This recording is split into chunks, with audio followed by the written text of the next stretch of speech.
से कहा कि भाभी कुछ लेकर के आऊं तुम्हारे लिए, संकल्पदीप जा रहा हूं। तो भाभी ने कह दिया हाँ ले आना। मजाक कर दिया कि क्या ले आऊं, सच्चे मोतियों का जोड़ा ले आना। चंद्रगुप्त को पता नहीं था कि ये सच्चे मोतियों का जोड़ा क्या वाला है, और ये तब मिलता था जब इंसान की शादी होती थी। अब तो लाल जोड़ा के बारे में जब बता दिया तो चंद्रगुप्त भाभी की इस बात को अपने मन में रख करके वहां से चला गया। संकल्पदीप पहुंचा।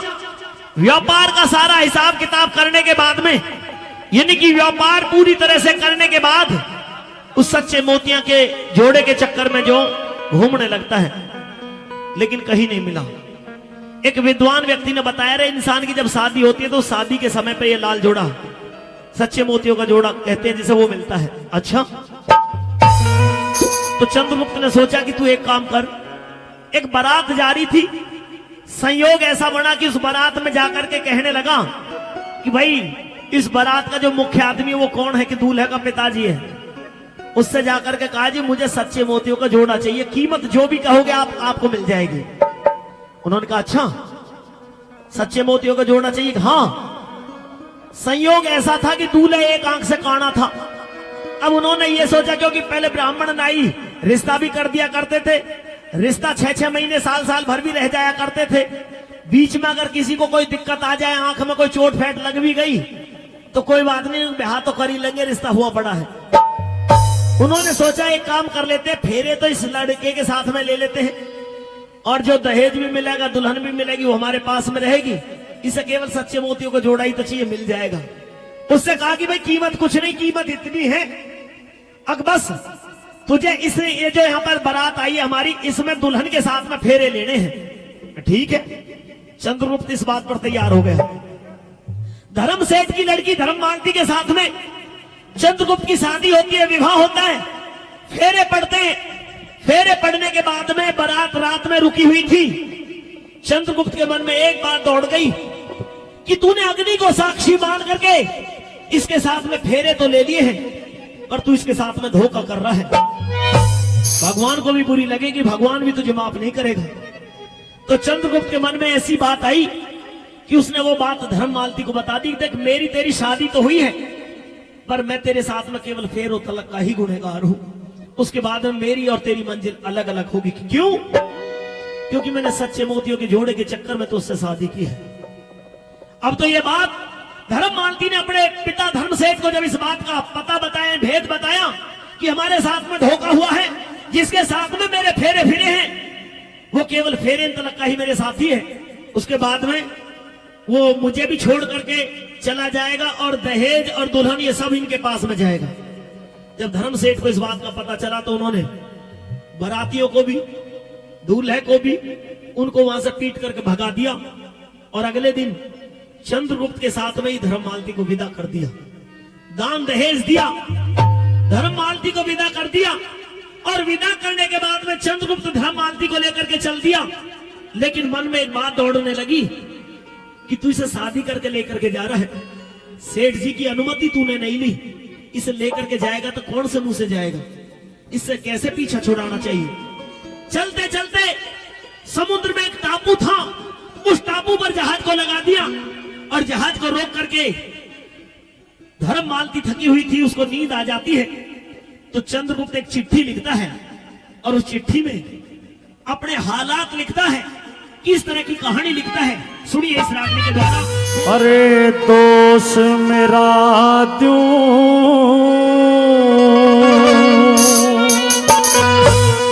किसी को उल्हाना, चुंदरी पे लिखे अफसाना। दोष मेरा दूं किसको उल्हाना, चुंदरी पे लिखे अफसाना।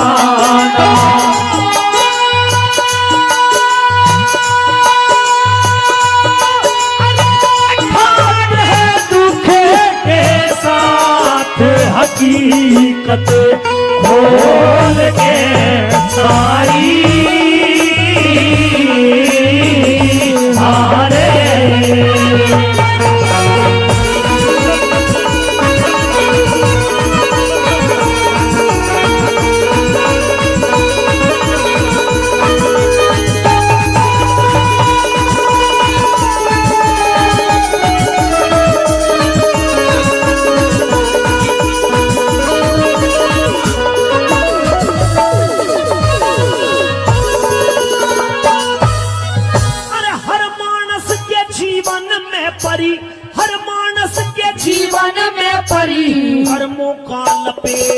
हुआ दिल्ली शहर अंदर नामी तारा चंद सेठ हुआ नेम धर्म शुभ कर्म करण में सबसे ही श्रेष्ठ हुआ नेम धर्म सब कर्म करण में सबसे ही श्रेष्ठ हुआ। हर माया के भंडारे भरे लाखों के बिके थे माल यज्ञ हवन तप दान करण की सेठ ने करी थी टाल शुभ कर्मों से सेठ गिर गया वक्त की बदल की चाल शुभ कर्मों से सेठ गिर गया वक्त की बदल की चाल। अरे हाल हुआ बे हाल पिता का खत्म हुआ सब माल पिता का।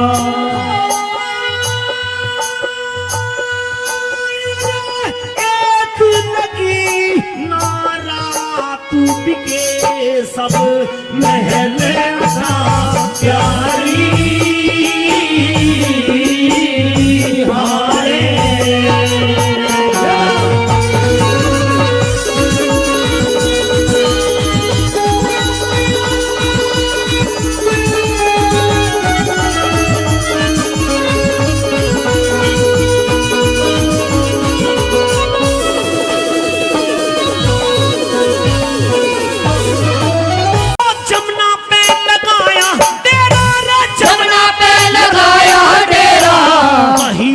सहारा मिला भूख थी भयानक तन में ना कोई यार प्यारा मिला मांग के भी देखा शेर चून ना उधारा मिला मांग के भी देखा शेर चून ना उधारा मिला। हर तेरी चुनरी पर लिखते जाऊं अपने दिल की बात गोरी हृदय अंदर सीन आवे कांपता है गात गोरी मात पिता ने रोते रोते काठी होगी रात गोरी माँ पिता ने रोते रोते काफी होगी रात गोरी। और चाहत नहीं थी कोई तन की याद कहानी बालक पढ़ की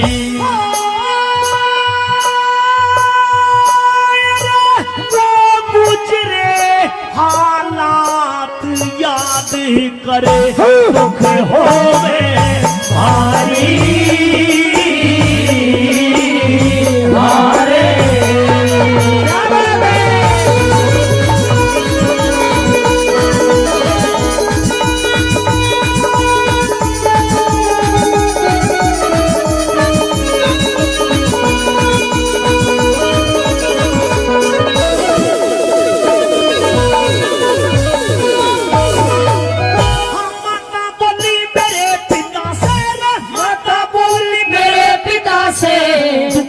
घबराया करते हापुड़ अंदर मनसा सेठ अपना यार बताया करते कर कर के तारीफ सेठ की भूले नहीं समाया करते कर कर के तारीफ सेठ की भूले नहीं समाया करते।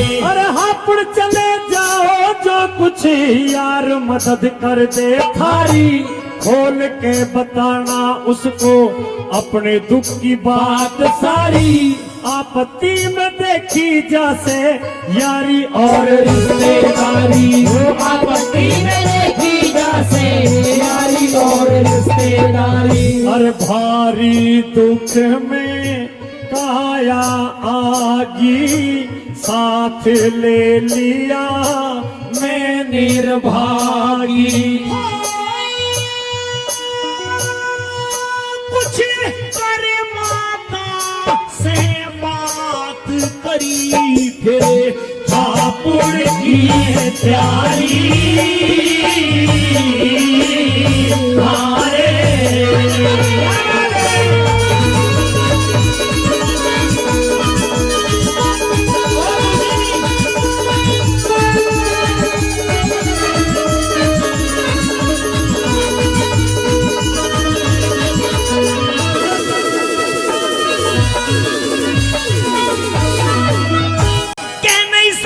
इतना दुखी न कह नहीं सकता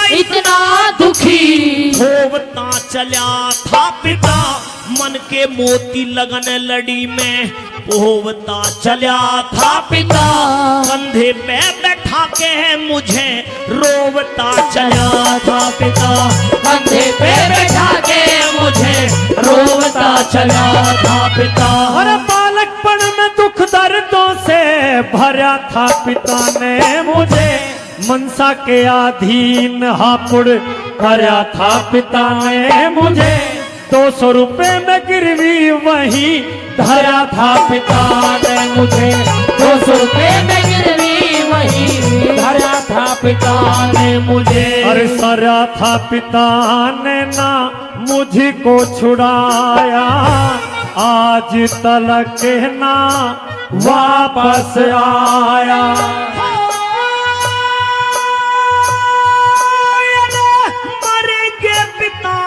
जचे मात गात में यो चिंता मेरे भारी भारे।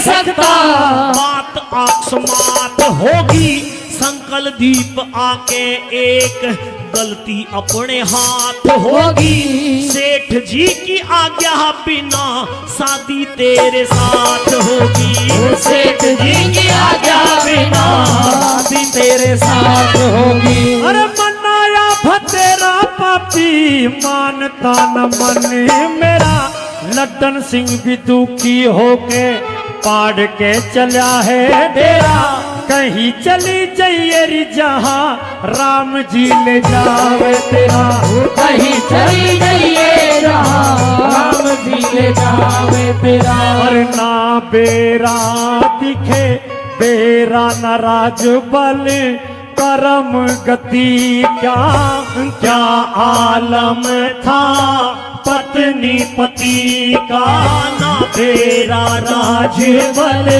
करम गति का क्या आलम था पत्नी पति का। कैसे त्यागे दिन से चाहत हुआ जल नैनों से जारी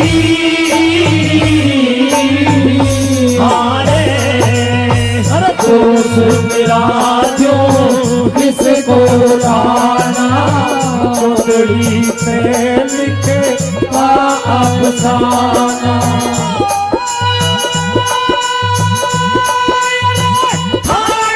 दुखी के साथ हकीकत बोल के सारी